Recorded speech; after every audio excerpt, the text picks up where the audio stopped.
Coaches, ukiangalia pale Genesis chapter 1 verse 1, ukiangalia hapo tu inasema in the beginning God created heavens and earth.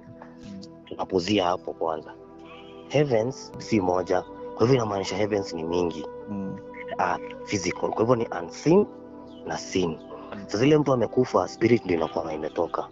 So amekufa, haizi ona, haizi sikia, haizi breathe, haizi ongea na haizi onja. So spirit ndio ina cause movement kwa physical. Spirit ndio ina cause movements zote unaziona kwa physical, kwa sababu physical haiwezi move without the unseen, the spiritual. So movements zinakosiwa na spirit. Ndio maana kutasema Maina akuage mlevi. Alienda, huyo mwenye amesema hivyo, akaenda akachukua spirit akairusha kwa mwili ya Maina. Sasa hiyo spirit inampelekanga kwa ulevi. So movements zote ni spirit. Kama venye pia mtu kawaida ako tu hapo, lakini kuna thoughts zinaendelea, kuna thoughts zinacheza kwa akili. Ukiangalia pia Abraham alitokelezewa na spirit. Hakuna mwenye aliona, hakuna mtu atasema niliona ndio hii. Pia ukiangalia Moses alitokelezewa na spirit, na hakuna mwenye alimuona ndio yule anaongea nayo. Hata Jesus hakuna mtu aliona. Hata kina Adam na Eve hakuna mtu aliona. Hao maprophets wote hakuna mtu aliona. Hakuna. Na ndio maana ukisoma bado Proverbs 29:18 inasema where there is no vision people perish. Kama hautaona haita happen. Lazima kwanza uione. Juu hata mimi nikiongeleshwa na God hakuna mtu aliona. Na ukiangalia spirit zote zikitokelezea mtu coaches zina promisingi. Hata ukiangalia kwa Adam and Eve, ukisoma Genesis 1:26 inasema and God said let us make man in our own image and likeness and let them rule over the birds in the air, over the fish in the sea and over every animal that crawl around the earth. So God ametokelezea, amekuja amesema sasa tengeneza sasa jamaa. Na amemtengenezea na promise gani? Ata rule kila kitu yenye God amecreate. Pia Abraham akatokelezea na huyo God, akamwambia sasa mimi nimekutokelezea, nataka utokee mtaa na mimi nitakufanya ukuwe sonko. So kila spirit ikitokelezea inakuja na promise.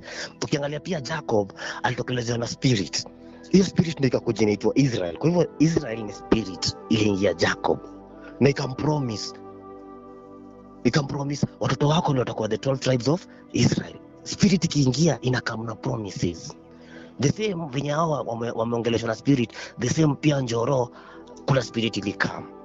Like ame covenant na mimi, ikaniambia nitakufanya tutarudi na wewe, hiyo number 1. Utakuwa na power yenye utajasimamishwa, hiyo number 2. Kazi yako itakuwa ku break altars za yule move shetani, number 3. Umeelewa? Hizo ndio agreement. Sasa tuende. Ikiniambia hivyo hakuna mtu anaona. Na inaniambia utaenda uta break altars zenye hazionekani coaches, kwa sababu pia altars hizo zimebuildiwa kwa spiritual, hazijabuildiwa kwa physical. So ukiwa kwa physical huwezi ona. Wenye wamezitekeleza kwa spiritual. So kila spirit inatokelezea mtu na inampromise. So the moment mtu ametoka ndani, ameenda kutafuta solution nje, huko amebant. Juu shida zote za mtu ziko ndani yake. Ndio maana anakaa hivi anaona. Hapo ndio kwenye shida iko. Ukienda nje physical kutafuta huko nje solution. Nje ni vita. Nje ni vita iko. Place yote utaenda, penye unaona kumesemwa, wewe njoo kumewekwa makasi huko. Place yote unaambiwa hii ndio chakula, food, clothing, shelter, health, love, wewe jua zote zimewekwa mavitu. Huko ni vita. Unaiona coaches? Huko nje ni vita. Huko kila mtu amejidunga. Huko ni war. Ndio maana tunaambiwa Ephesians 6:12, we do not wrestle against flesh and blood. You already to cause, tuna wrestle. Utake usitake. Venye tu ndio hivyo kazaliwa, umeingia kwa war. Na kitu yote unaiona kwa hii life ni uongo. Uongo inakaa ukweli. Yote yenye unaiona ni uongo na inakaa ukweli. Sasa hebu niambia coaches hapo, nini itakupeleka kuonesha hii ni ukweli? Na kila mtu anatokelezwa na spirit, anaambiwa tengeneza kitu. Kukuja na idea. Hiyo idea haijatoka kwa physical. Hiyo idea imetoka kwa spiritual. So ukitaka kuiaccess lazima uingie kwa spiritual. Ukikuja kwa physical vile unaiona utabant. Sio hivyo, iko kwa spiritual. Na ndio maana mtu mwingine spirit itamtokelezea imwambia, na mimi ndio nikuonesha hizi ideas, na mimi natakaga utakuwa unamwaga damu, utakuwa unafanya hivi, utakuwa unafanya hivi, na mimi nitakufanyia. Na yeye God anakuja na kuambia naye hataki dhambi. Kila spirit inatokelezea mtu iko na promises na iko na sheria zake. So life ni hivyo. Toa kitu yenye haijaionekana, haijasikika, hiyo ndio dominion. Hiyo ndio kila mtu kochi anataka. So sisi tuko na God wa dominion. Sisi hakuna competition. Yetu ni yenye imesemwa ni final. Hakuna competition kabisa. Juu competition inakuja juu huyu anaweza. Ndio maana wanapatiwa chance, jaribu.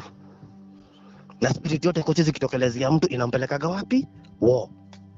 Zote. Kwa kwanza ni covenant, inakufunza, inakuprovidea, na inakuguide, na inakuprotect. Huyo God wako mwenye amekutokelezea anataka kumanifest kwa physical. Watu wa Mungu wetu apende damu. Ndio hiyo. Watu wanapenda ukweli, haki na mwangaza. So kama wewe uwezani na ukweli, haki na mwangaza, hawezi access hii kingdom.